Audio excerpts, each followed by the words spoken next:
Je ne vois même pas le vocabulaire que je peux utiliser pour exprimer ma joie qui est immense pour cette très grande conférence qui dit la Bible en 2023.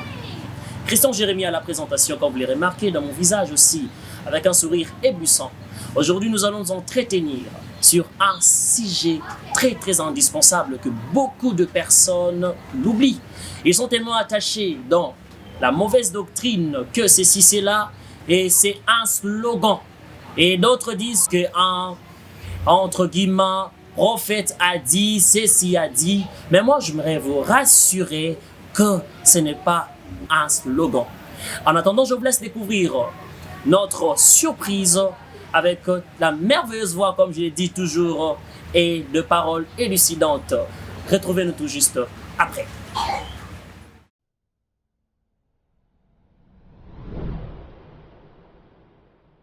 La Bible. La Bible est un livre inspiré par Dieu aux hommes qui, eux en retour, l'ont interprétée, traduite et écrite en différentes versions, ainsi en différentes langues. Elle regorge en elle 66 autres livres constitués de chapitres et des versets. Elle est subdivisée en deux grandes parties, l'Ancien et le Nouveau Testament. Pour un chrétien, la Bible joue le rôle du boussole, de la constitution, de l'autorité suprême, du réconfort, du guide. Bref, elle est la parole de Dieu. Il est impératif pour tout enfant de Dieu de connaître, de s'imprégner et d'obéir à la parole et aux ordonnances de celui qui est son créateur et son maître, mais aussi pour le salut de son âme. Sur ces entrefaites, la plateforme Sur la table, Parlons du Christ instaure la conférence internationale Que dit la Bible, qui permet à tout enfant de Dieu qui a reçu le don et qui a la vocation de prêcher la parole véritable de Dieu, afin d'apporter la bonne évangile et la bonne interprétation de celle-ci à toutes les races et les âges, par la voie médiatique selon les divers thèmes. Pour cette année et sa première édition, la conférence Qu'est dit la Bible 2023 vous propose dans sa 5e émission Qu'est dit la Bible sur l'enlèvement de l'Église avec Silas Macro. En d'autres termes, pour renoncer à un plaisir, il faut un autre plaisir plus grand que ce plaisir-là. Comment ça? Comment cela? On ne peut vaincre les plaisirs que par les plaisirs. Nakoki kolonga plaisir kaka soki eza na plaisir mususu. Silas Kayumba Parole, enfant de Dieu, coordonnateur de la structure Univers d'inspiration, UDI en sigle, prédicateur de la bonne nouvelle, conférencier et poète, économiste en formation. Il sert Dieu depuis l'enfance. C'est en 2016 qu'il reçoit l'appel à la proclamation de l'Évangile, plusieurs années dans la famille chrétienne et 7 ans dans le ministère de la parole. Recevons l'orateur du jour. Qu'est dit la Bible 2023? Shalom peuple de Dieu, que le Seigneur soit béni. Qu'est dit la Bible conférence? C'est l'homme de Dieu, le berger Silas Macro. Nous bénissons le Seigneur pour la grâce qu'il nous a faite encore de parler de ces sujets. Alors ce soir, ça dépend de l'ère que vous nous suivez. Nous sommes venus parler d'un thème. Que dit la Bible sur l'enlèvement? Dans l'entrée de jeu, j'aimerais déjà dire à quelqu'un que la Bible est en train de dire veillez parce que vous ne savez pas l'heure. Ça peut se passer maintenant que tu es en train de me suivre. Ça peut se passer après ce message. La Bible dit ni les anges ne connaissent l'heure, ni les hommes ne connaissent l'heure. C'est seulement le Père qui connaît l'heure. Alors j'aimerais dire à quelqu'un ce soir, cet après-midi, ce matin, ça dépend de l'heure que vous nous suivez. 4 choses avant de lancer mon message ce soir. Le premier, j'aimerais dire à quelqu'un, si tu écoutes le message de l'enlèvement et tu ne désires pas que le Christ revienne, c'est qu'il y a un problème. La première des choses, le message de l'enlèvement nous place devant le sérieux de la marche chrétienne avec un retour à la consécration véritable et authentique. Il s'agit du retour du Seigneur. Celui qui est mort pour l'Église à la croix, qui a versé son sang et qui a racheté l'Église, qui a payé la dot. Il a dit à Pierre, sur toi je bâtirai mon Église. L'Église n'est pas pour le pasteur.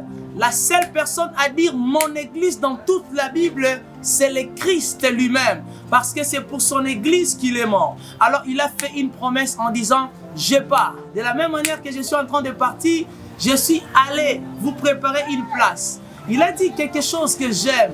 Il a dit, dans la maison de mon père, il y a beaucoup de places. S'il n'y avait pas de place, En réalité, je ne vous dirai pas. Mais lorsque je vous arrangerai la place, c'est alors que je reviendrai. J'aimerais dire à quelqu'un, c'est lui qui est mort pour son église, c'est lui qui a racheté l'église, a fait la promesse encore de revenir reprendre son église et fêter avec lui dans les airs. Mais avant d'aller plus loin, nous allons lire un passage de la Bible qui va nous introduire dans le message de ce soir.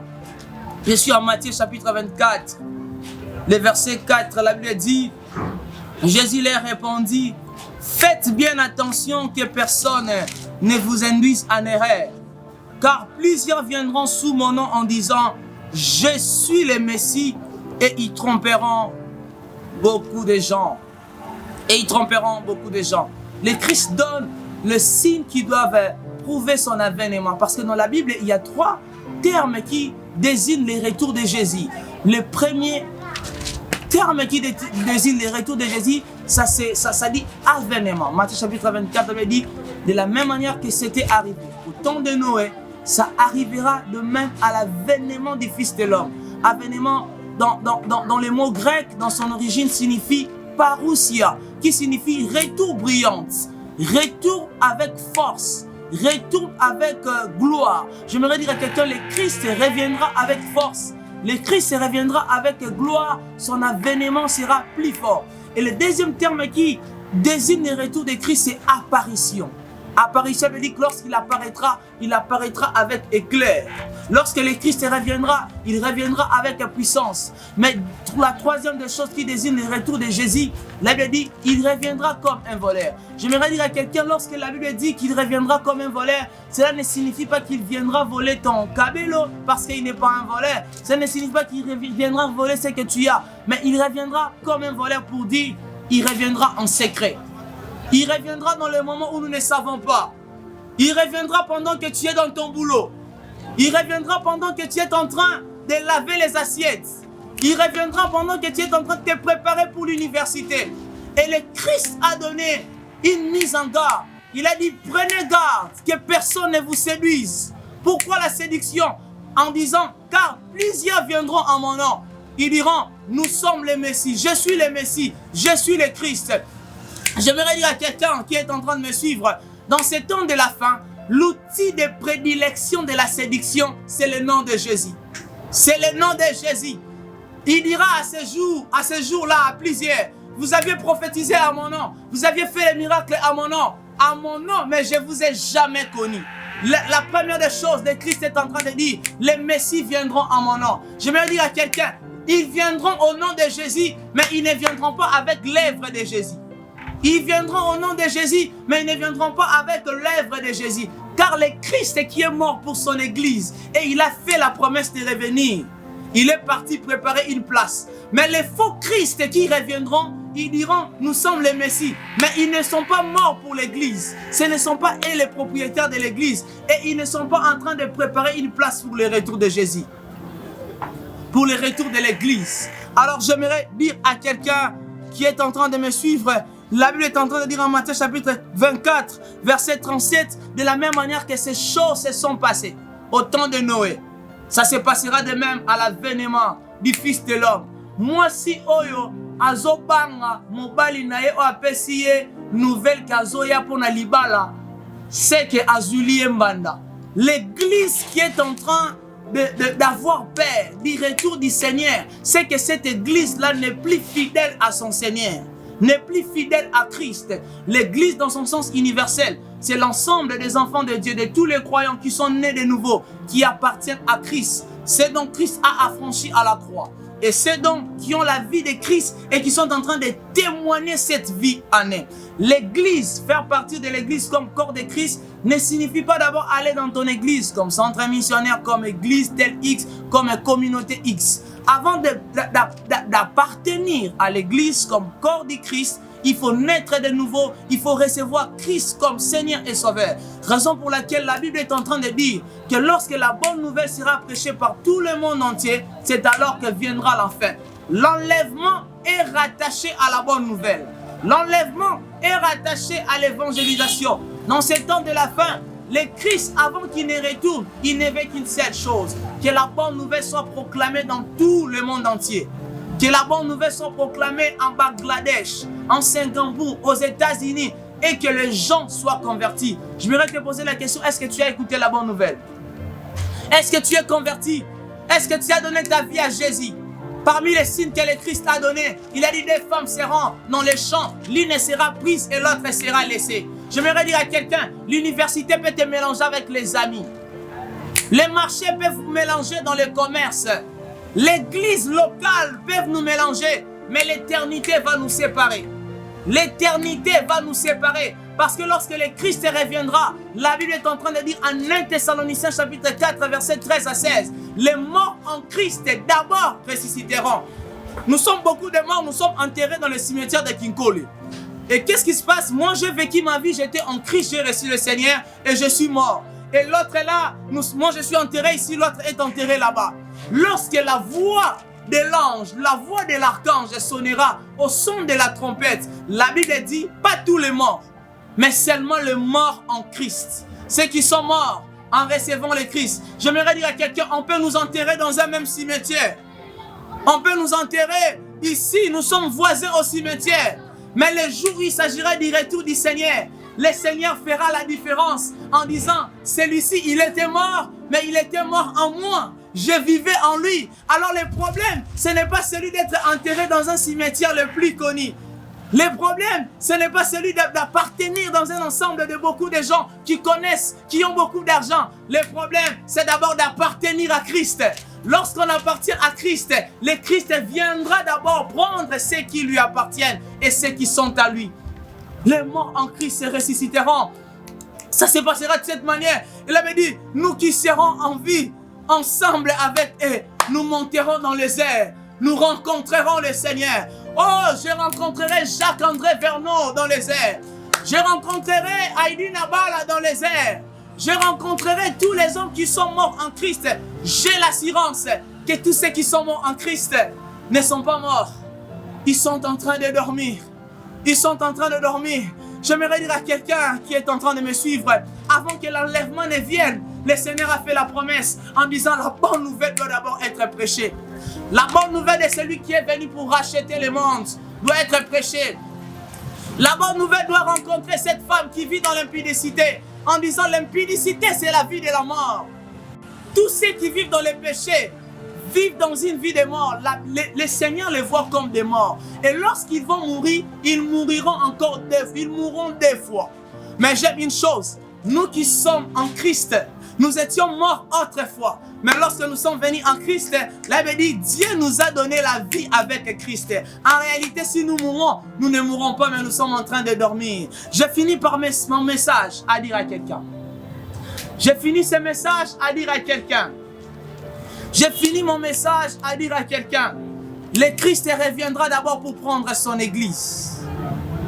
Le Christ reviendra pour prendre ceux qui sont à lui.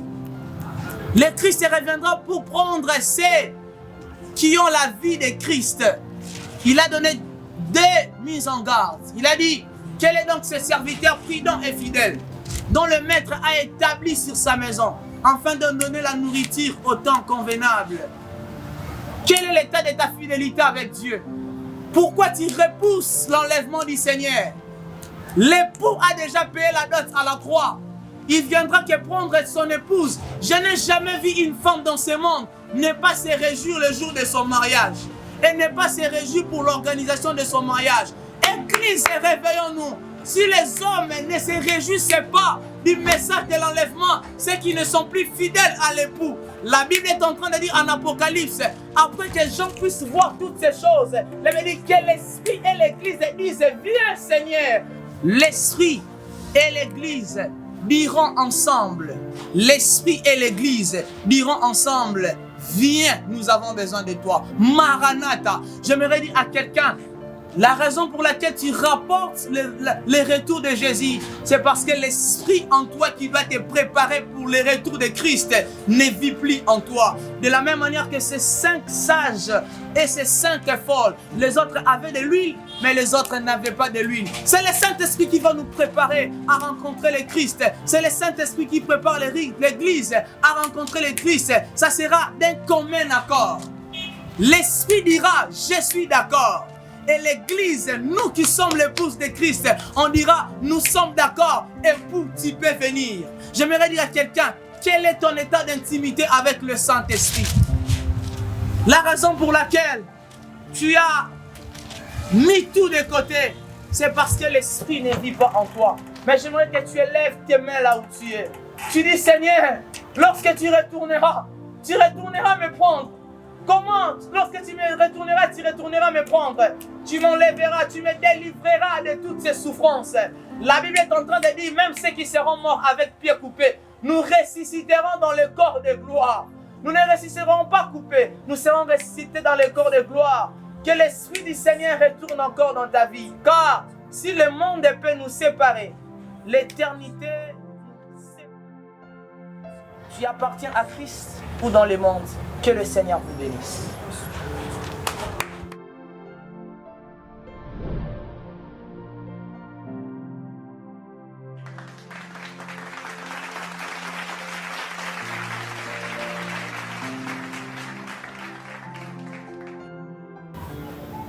Chaleureux message, fidèles téléspectateurs, quel bonheur, oh mon Dieu! Wow! Ah, oh mon Dieu, j'ai senti la chaleur, la ferveur. Que Dieu vraiment soit loué. Nous sommes très bénis et nous allons passer rapidement. Avant de passer, moi aussi il y a Libala. Hein? C'est pilaté que mobile na ya pas joie na Libala.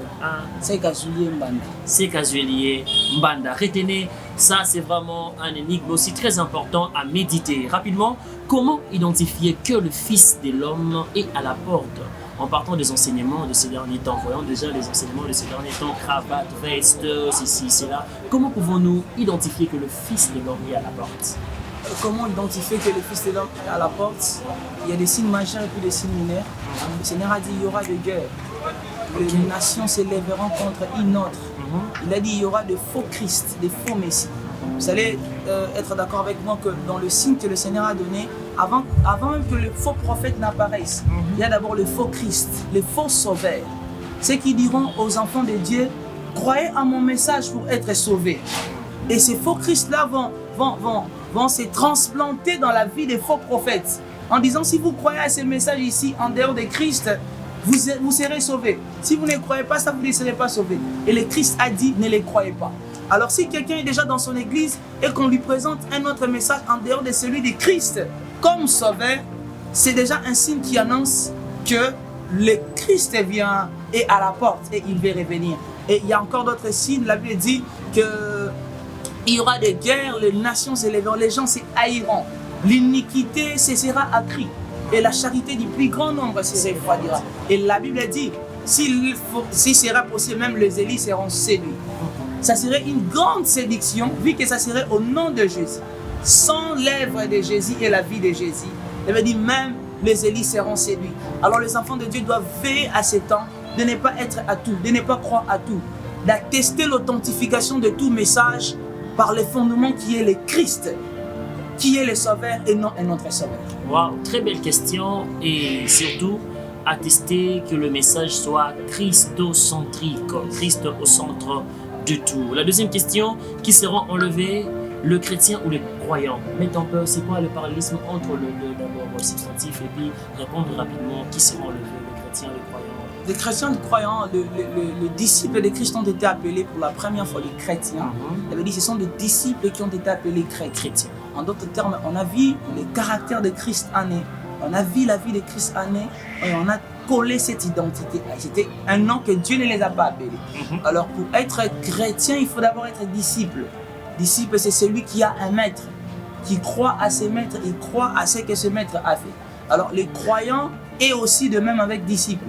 Parce que nous avions cru à l'évangile, nous avions cru en Christ, le Christ nous a donné la foi, nous sommes sauvés par la grâce et l'Esprit vit en nous, la vie de Christ est témoignée en nous.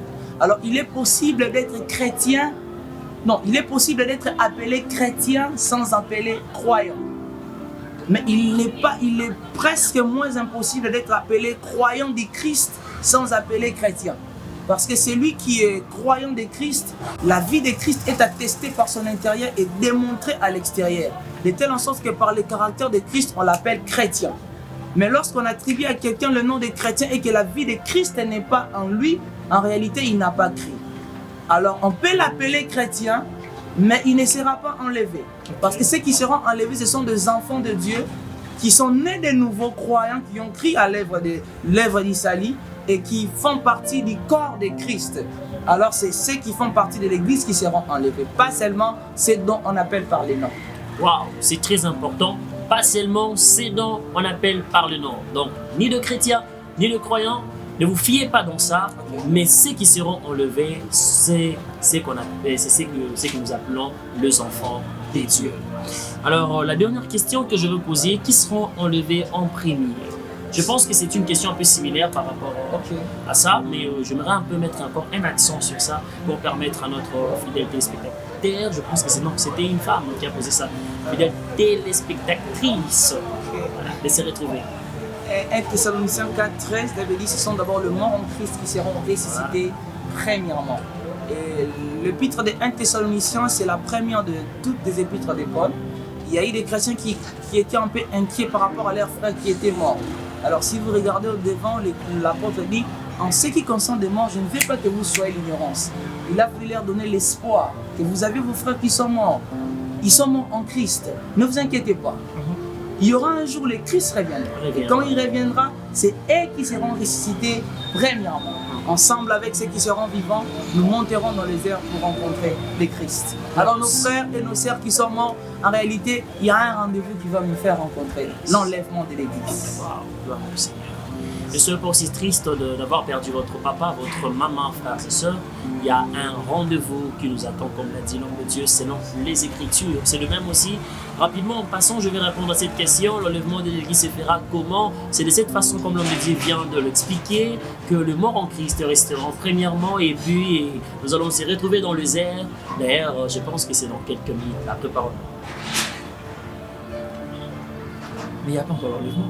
Croyez-moi que l'enlèvement c'est pour bientôt. Et je vous donne un seul rendez-vous à la prochaine numéro. C'était une grande conférence sur la table parlant du Christ qui avait organisé. Cette conférence, qu'est dit la Bible? Je sais que vous étiez richement bénis par la connaissance de différents intervenants. Et je sais aussi que le Seigneur vous a parlé, le Seigneur vous a instruit dans l'efficacité de la prière, dans l'évangélisation, dans l'idolâtrie et aussi dans l'entrepreneuriat. Et maintenant là, nous avons conclu cette conférence dans l'enlèvement de l'Église.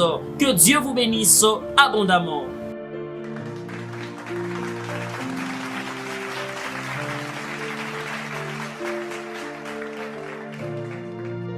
C'était un grand plaisir de nous avoir accompagnés dans cette grande conférence Qu'est dit la Bible 2023. Comme vous le remarquez déjà dans mon visage aussi ébloui, et je suis tellement content, vous étiez aussi nombreux en train de nous suivre sur la table parlant du Christ, alliés des différentes plateformes aussi ministères. Je vois GEC, groupe évangélique pour Christ, univers d'inspiration, Résurrection divine, JCC, Jeunes conscients pour Christ. Ils étaient aussi si nombreux dans le soutien. Je vois Pandar Production dans la réalisation et montage. Tri-Design, une entreprise de communication visuelle qui nous a soutenus. Je vois aussi de l'autre côté Opportunité Plus, nous étions bénis. Sans oublier G2PL en ligne pour l'intercession, aussi pour la préparation spirituelle. Un grand merci à Melo, un grand merci à toute l'équipe accompagnée de cette structure de KB, et que Dieu vous bénisse abondamment. Que Dieu vous bénisse abondamment. Je suis parti, mais j'ai envie encore de rester. Oh mon Dieu.